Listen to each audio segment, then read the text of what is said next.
My name is Stephen Kosler. I work for Youngstrom. I'm a business development manager for our Advex global team, which includes SBS, HBS, and with me is Tony Wiedekamp, the plant manager at the Hallador Power Miram Generating Station. Miram Station, it's a 2-unit station, 540 megawatts each. Construction was started in '79. First unit came online in 1981. Riley Stoker boiler, Siemens Westinghouse turbines, equipped with an SCR, FGD, electrostatic precipitators, SBS system. The SCR was installed in 2003. So I started in August of 2001, started in operations, changed into maintenance, took over as a plant manager. So now you run the whole thing? Yes. All right. Try to. Yeah. But yeah. What kind of coal do you burn here? High sulfur coal. Yep. Illinois Basin high Yes. sulfur coal. Mm-hmm. And so you were here when the SCRs were installed. So Yeah, I can remember the installation. traditionally, when an SCR is installed on a high sulfur coal unit, you get quite a bit of ABS formation. We kind of know this now. Yeah. So the SCR oxidizes SO2 to SO3, and then you have a pretty nice plume coming out of the stack. Yeah, you could definitely tell blue plume, before we put the SBS system in, especially in the season. Ozone season, you could see a blue plume, and it's settled pretty big area around here.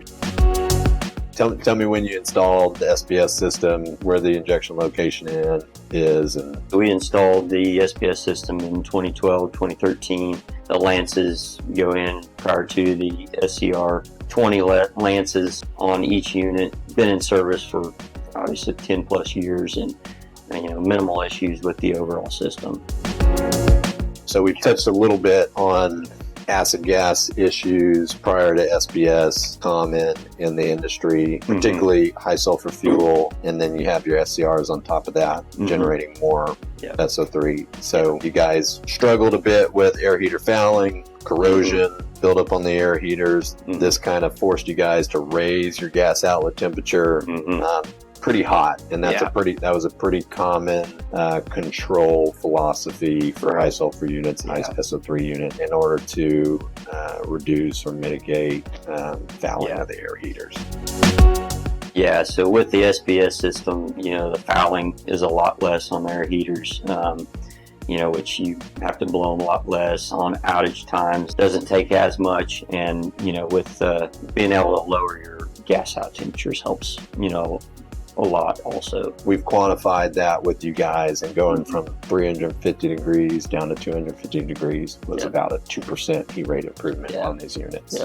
Prior to SBS, every outage you'd have Boilermakers patching the ID fans. Were you doing maintenance at that point in your career? I can remember that, and yes, and there was quite a few holes to patch during that time frame. So and that's gone away once the acid gas has gone away.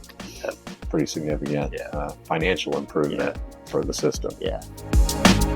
The injection skid has an MCC in it, and it also has a PLC in it for controls, local controls there in the skid. The PLC is tied into the DCS system here at Miram in the control room. Each unit has their own injection manifolds, and then, as you said earlier, 20 lances on each unit. Since originally installed, you've backed off the number of lances now running.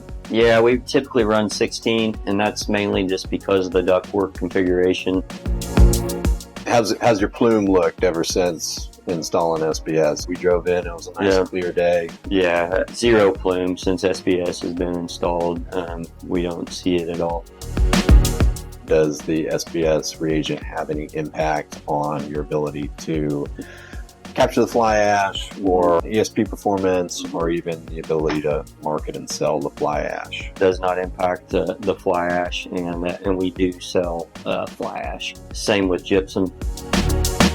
SO3 actually conditions the fly ash, and so it actually aids in ESP performance. And so there's oftentimes a concern that by removing the SO3, then it changes the properties of the fly ash. Has it impacted your ability or your ESP performance? No. We have opacity monitors. That's what we monitor, how we monitor. And, we stay in compliance and no issues there. Air heater washing. We use our own system. We have wash skids and bringing in the third party, typically high volume, low pressure, and we have to treat that water because it's metal cleaning water, which makes it difficult. We'd have to process about 1 million gallons. We're utilizing our system, going through the air heater wash, it's about 150,000 gallons. A lot less water used on an air heater wash. Okay, great. Yeah. Air heater DP or soot blowing frequencies or pressures. We just do the recommended soot blowing pressure and frequencies. Can you recall the last time you had to come down on a forced outage due to air heater DP? We typically don't have to do an air heater wash outside of our normal, outage season. Right. So the way the system was installed, it actually tracks essentially coal sulfur, but it tracks it as SO2 going into the scrubber, and it automatically adjusts the injection rate based on a slew of parameters and calculations kind of built into the PLC. So something that our customers are interested in is, hey, does the system actually automatically adjust and track for load, changes in load and changes in coal sulfur? As far as automatic control, I don't know if we have to adjust much. Well, the system takes care of that for you. So as the SO2 concentration, you have an SO2 monitor in your scrubber, and as that changes, it regulates the amount of reagent. And then similarly with load. So as you increase load, you increase the amount of reagent, decrease load. Yeah, the lance maintenance is done by our in-house contractors that are here daily. It's set up on a 7-day PM, or if a unit comes offline, as soon as the unit's back online, we'll go through the lances and clean them. They got it down to a science. It's 2 guys for a 4-day, during a week. So, but it's probably one of the most critical things that we do on the system is maintaining the cleanliness of the lances, checking for gasket leaks.